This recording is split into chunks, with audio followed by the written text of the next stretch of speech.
Hi, welcome back to our channel. నా పేరు బిందు. ఈరోజు వీడియోలో సమ్మర్ స్పెషల్గా ఉల్లి మిక్చర్ అనేది చేస్తున్నాను. ఎక్కువ హడావుడి లేకుండా ఇంట్లో ఉన్న ఐటమ్స్తో ఎలా ప్రిపేర్ చేశాను అనేది మీరు చూపిస్తున్నాను. సో మీరు ట్రై చేసి ఎలా వచ్చిందని కామెంట్ చేయండి. అండ్ ఇది క్వాంటిటీ 2 మెంబర్స్కి ఈజీగా సరిపోతుంది. దీనికోసం ఆయిల్ అనేది హీట్ చేసుకుని మీడియం టెంపరేచర్లో పెట్టుకున్నాను. అండ్ మందంగా ఉన్న పోహాని తీసుకున్నాను, 1/2 కప్ అనేది. సో వేసేసుకుంటున్నాను అనమాట ఆయిల్లోని. ఇది ఆయిల్ పొంగుతుందని చెప్పి లో ఫ్లేమ్ మీద అసలు పెట్టకండి, ఎందుకంటే అటుకుల్ని ఆయిల్ అనేది పీల్ చేసుకుని మొత్తం మిక్చర్ అంతా ఆయిల్ స్మెల్ వచ్చేస్తుంది. సో మీడియం టెంపరేచర్లోనే అలా హీట్గానే ఉండనివ్వండి. సో దీన్ని తీసేసుకుంటున్నాను స్టెప్ వైజ్ కానీ. సో తీసుకున్న తర్వాత టిష్యూ పేపర్ మీద వేసుకుంటున్నాను అనమాట, ఎందుకంటే ఆయిల్ అనేది అబ్జర్వ్ చేసుకుంటుంది. సో ఇది నార్మల్గా ప్లేట్లో వేసేస్తే ఆయిల్ అనేది అటుకులకి అలా ఉండిపోయి మిక్స్ చేస్తున్నప్పుడు ఆయిల్ స్మెల్ అనేది వచ్చేస్తుంది. సో డెఫినెట్గా టిష్యూ పేపర్లో కానీ పేపర్లో కానీ వేసుకోండి.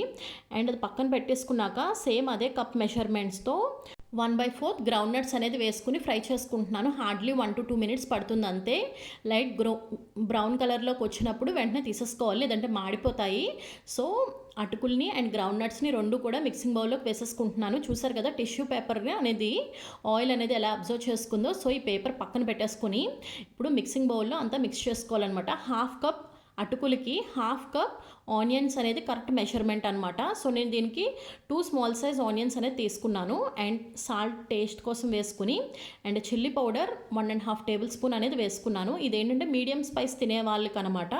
And dhania powder 1 tablespoon, jeera powder 1/4, and కొంచెం పసుపు 1/4, and chaat masala 1/2 tablespoon అనేది వేసుకున్నాను. ఇది కూడా అసలు మిక్స్ చేయొద్దు.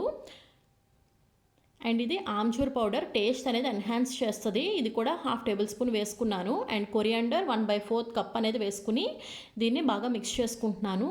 యాక్చువల్గా ఈ మిక్చర్ ప్రాసెస్ అన్నీ కూడా ఎక్కువ మిక్సింగ్లోనే ఉంటుందన్నమాట. మనం ఎంత బాగా మిక్స్ చేస్తే మనకి అన్నీ మిక్స్ అయ్యి మంచి టేస్ట్ అనేది బయటకు వస్తుంది అనమాట.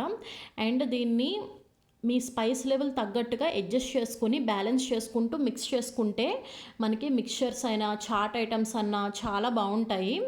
సో ఇది ఒకసారి ట్రై చేసి చూడండి, ఎందుకంటే చాలా సింపుల్ రెసిపీ ఇది, బట్ తినడానికి తినేటప్పుడు చాలా బాగుంటుంది.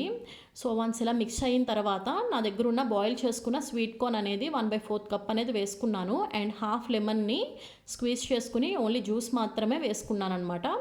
అండ్ ఇప్పుడు మళ్ళీ మిక్స్ చేస్తున్నాను. వన్స్ ఇలా మిక్స్ అయిన తర్వాత మనకి రెడీ అయిపోతుంది మిక్చర్ అనేది. సో ఇది పెద్దవాళ్ళకైనా లేదంటే చిన్నపిల్లలకైనా సరే ఈ మిక్చర్ ఎవరైనా తినచ్చు, చాలా బాగుంటుంది. సో చాలా ఈజీ రెసిపీ అనమాట, ఎక్కువ కష్టపడక్కర్లేదు, మనం ఎక్కువ కిచెన్లో ఉండి కుక్ చేయాల్సిన ఎక్కువ అవసరం లేదు. సో సింపుల్గా ఈజీగా టేస్టీగా ఉన్న రెసిపీ చూపించాను.